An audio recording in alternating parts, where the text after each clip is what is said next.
පුදුම පදක්කමේ පුදුම කතාව. රෝමානු කතෝලික සභාවේ ජේසුස් වහන්සේට පසුව ඉහළ ගෞරවාදරයක් දක්වන්නේ දේව මාතාවන් වහන්සේටයි.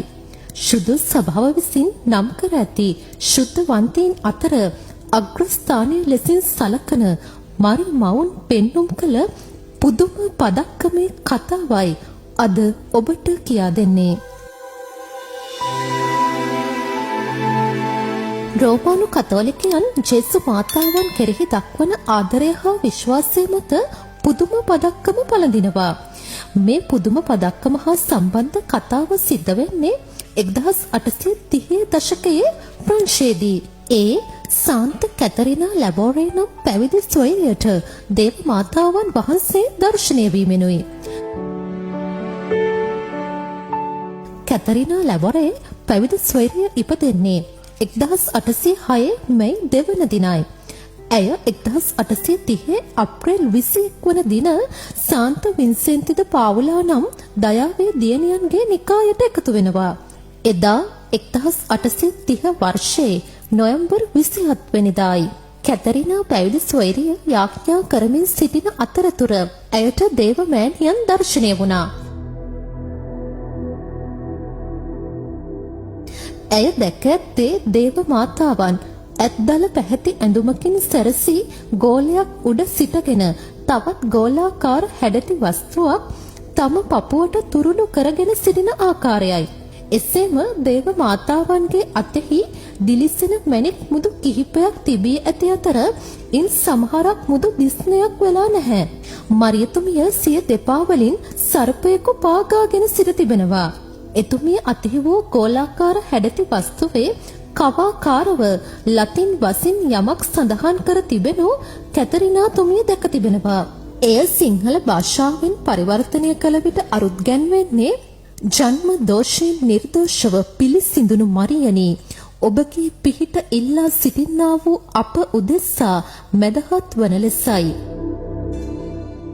එවෙලෙහි දේව මාතාවන් වහන්සේ කැතරිනා තුමියට කියා ඇත්තේ පුදුම පදක්කම සාදා එය ලොව පුරා බෙදා හරින ලෙසයි. ඒ වගේම මෙම පදක්කම පළඳින්න දිස්නයක් නොමැති මුදු වලින් අඟවන්නේ තවමත් මාගේ පිහිට උපකාරය නොඉල්ලන අයයි. මෙම පදක්කම පළඳින අයට විශේෂ දේව වරප්‍රසාද ලැබෙනු ඇත. විශ්වාසයෙන් පළඳින අයට ඊටත් වඩා දේව වරප්‍රසාදයන් ලැබෙනු ඇත. යනුවෙන් දේව මාතාවන් වහන්සේ ඇයට පැවසූ බවත් කැතරිනා සොයුරිය පවසා සිටියා. ඉන්පසුව එය අනෙක් පැතිකඩට හැරවුණු බවත් එහි කටුවලින් ආවරණය වූ හෘදයක් සහ සිදුරු වූ හෘදයක්ද කුරුසියේ ලකුණ සමග ඉංග්‍රීසි කැපිටල් M අකුර හැඩති අකුරද කවාකාර තරු 12ක්ද දක්නට තිබූ බව ඇය දැක තිබුණා. පසුව කැතරිනා සොයුරිය තමන් දුටු දර්ශනය එහි අගරදකුරු තුමන්ට දන්වා දේව මාතාවන් පැවසූ පණිවිඩයද කියා සිටියා. එය පිළිගත් අගරදකුරුතුමා ඒඩ්‍රියන් නම් රන්කරුවෙකු ලවා දේව මාතාවන් වහන්සේ පෙන්වූ සංකේත යොදා පළමු බොරලික්කම නිර්මාණය කළා. වර්ෂ 1832 දී ප්‍රංශයේ පුරා කොලරා වසංගතය පැතිර ගියා. ඒ සමයේදී පුදුම පදක්කම් 2000ක් සාදා පැරිසියේ බෙදා හරිනු ලැබුවා.